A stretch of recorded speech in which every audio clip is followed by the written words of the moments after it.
Sua empresa paga dezenas, talvez centenas de notas fiscais todo mês. Mas para cada uma delas, uma pergunta assombra o seu departamento financeiro: eu deveria ter retido algum imposto aqui? Essa não é uma dúvida meramente contábil. Um não quando a resposta deveria ser sim, ou um sim aplicado da forma errada, é uma porta aberta para multas, glosa de notas, juros, responsabilidade solidária pelo débito de terceiros, e o pior, a perda da sua certidão negativa de débitos, o documento que mantém suas operações, contratos e financiamentos funcionando. Eu sou o Dr. Lucas Lisboa Rodrigues, e a minha missão hoje é transformar essa confusão em um sistema. Nos próximos minutos, vamos construir juntos um painel de controle de retenções na fonte. Vou te entregar um mapa claro para navegar pelas 4 principais retenções: IRRF, CSRF, INSS e ISS, e, mais importante, para blindar a sua operação de riscos que você talvez nem saiba que está correndo. Fique comigo. Vamos visualizar a cena que se repete toda semana em empresas por todo o Brasil. Chegam 3 notas fiscais na mesa do seu financeiro. A primeira é da consultoria de gestão que te ajudou a planejar o semestre. A segunda é da empresa de limpeza e manutenção predial. A terceira é da agência que desenvolveu o novo software da sua operação. 3 serviços, 3 notas, 3 quebra-cabeças fiscais. A equipe olha para elas e as perguntas começam. Para a consultoria, retemos imposto de renda? A alíquota é 1,5%, certo? Para a limpeza, tem INSS? São 11% sobre o valor total? E se a empresa deles tiver desoneração da folha? A retenção cai para 3,5%? Como eu sei disso? E para a empresa de software, que é do Simples Nacional, retemos as contribuições sociais de 4,65%? Ou o Simples dispensa essa retenção? O resultado dessa incerteza é quase sempre o mesmo. Recolhimento errado, pagamento a maior ou a menor, glosa de notas fiscais pelo seu próprio financeiro, atrasando o pagamento e gerando atrito com fornecedores estratégicos. Ou, o que é mais perigoso, falhas no preenchimento das suas obrigações acessórias, como a FDRI e a DCTF Web, que são o radar da Receita Federal. Um erro ali é um convite para uma fiscalização. Para organizar esse caos, pense nas retenções como um painel de controle com 4 luzes de alerta principais. Cada uma acende sob condições específicas. Nosso trabalho é saber ler esse painel.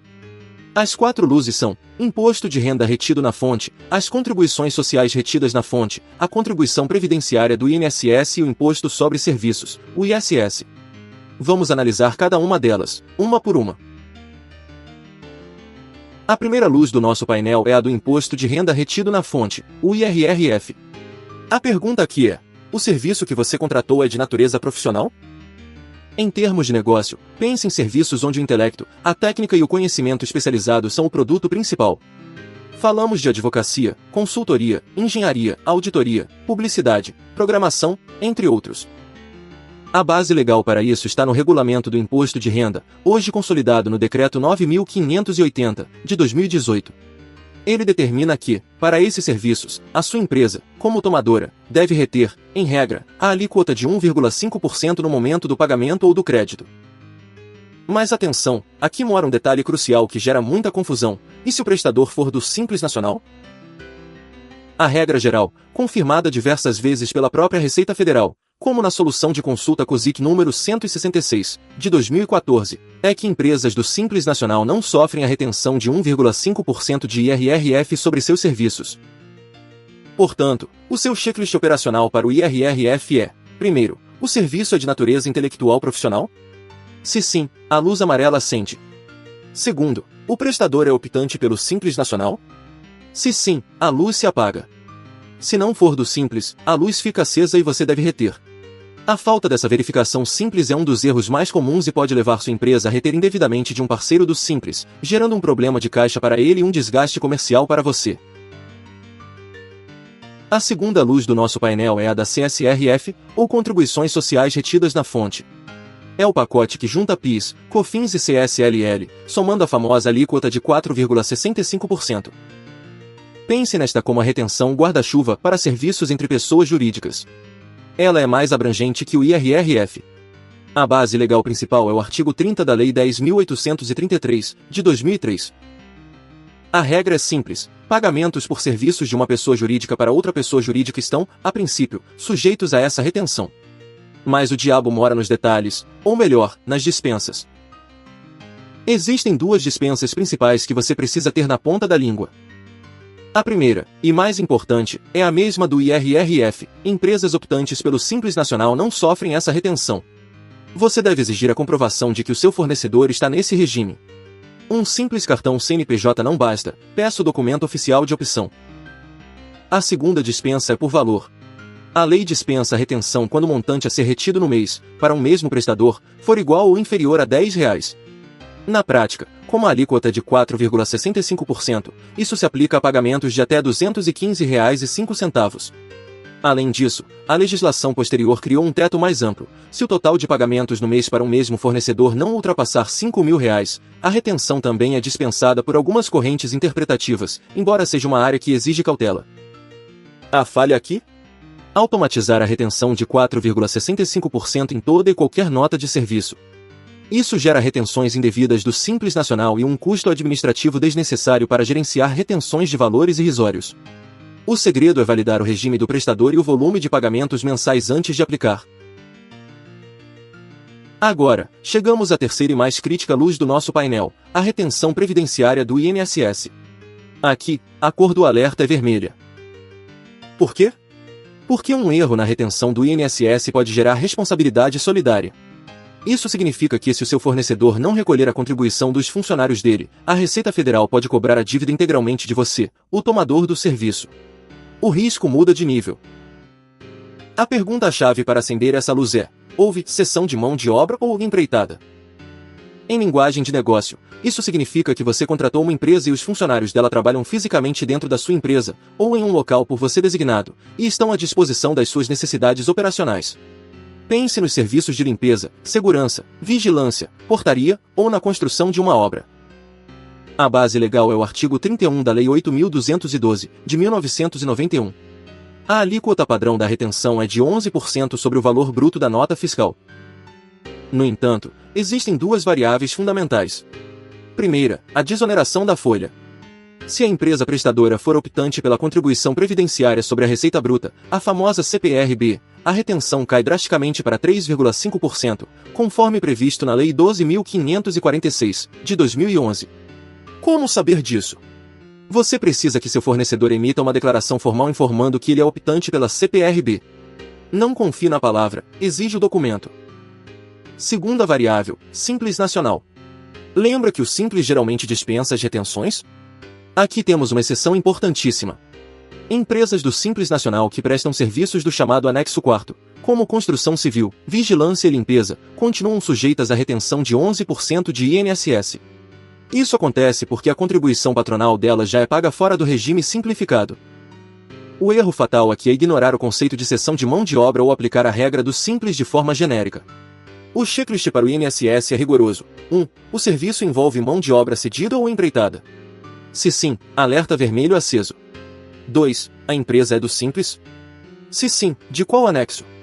Se for do anexo 4º, a retenção se aplica. 3. A empresa declarou ser optante pela CPRB? Se sim, a alíquota é 3,5%. Se não, é 11%. Dominar este fluxo é proteger sua empresa de um passivo trabalhista e tributário gigantesco. Nossa última luz no painel é a do Imposto sobre Serviços, o ISS.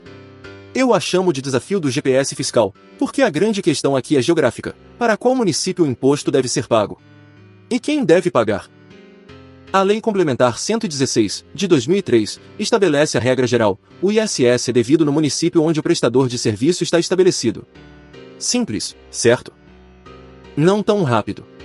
A mesma lei cria uma longa lista de exceções, onde o imposto deve ser recolhido no local da prestação do serviço. Exemplos clássicos são os serviços de construção civil, limpeza, segurança e eventos. Imagine que você, em Brasília, contrata uma empresa de segurança de Goiânia para um evento na sua sede. Pela regra de exceção, o ISS é devido para o Distrito Federal, não para Goiânia. Agora, a segunda pergunta: quem recolhe?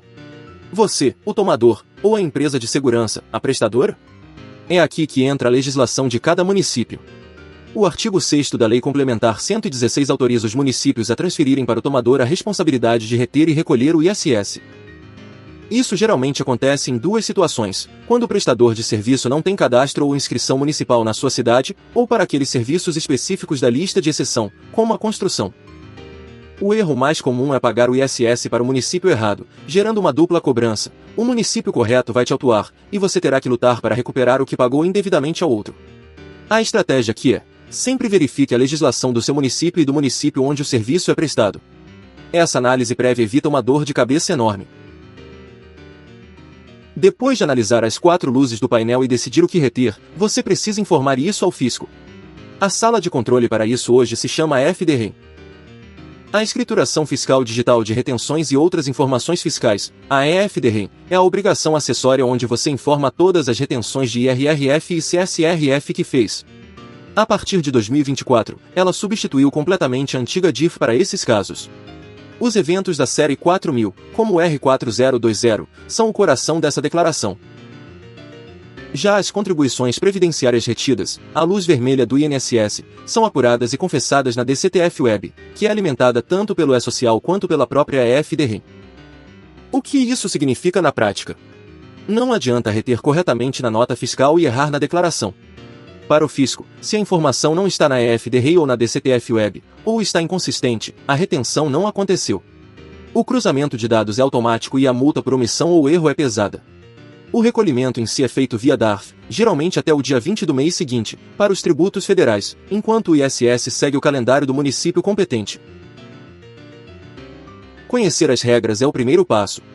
O segundo é proteger sua empresa quando as coisas dão errado por culpa do outro.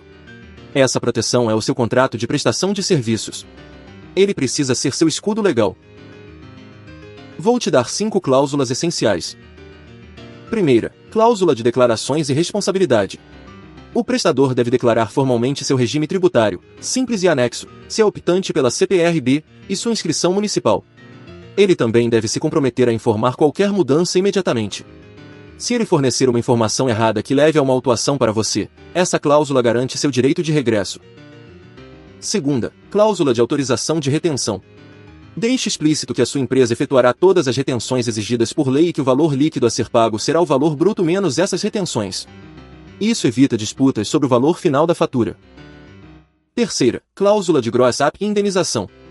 Se, por uma falha do prestador, como uma declaração falsa, você for obrigado a recolher um imposto que não foi retido, o prestador arcará com o valor principal, multas e juros, de forma a recompor o valor líquido que você deveria ter pago. Quarta, prova de recolhimento. Para serviços de alto risco, como os com retenção de INSS, você pode condicionar o pagamento das parcelas subsequentes à apresentação, pelo prestador, das guias de recolhimento das contribuições sociais de seus próprios funcionários. Isso mitiga o risco de responsabilidade solidária. Quinta, cláusula antifraude. Proíbe expressamente o fracionamento artificial de notas ou pagamentos com o intuito de fugir dos limites de retenção. Essa prática é facilmente identificável pelo fisco e pode ser caracterizada como sonegação. Um contrato com essas cláusulas não é apenas um documento legal, é uma ferramenta de gestão de risco fiscal.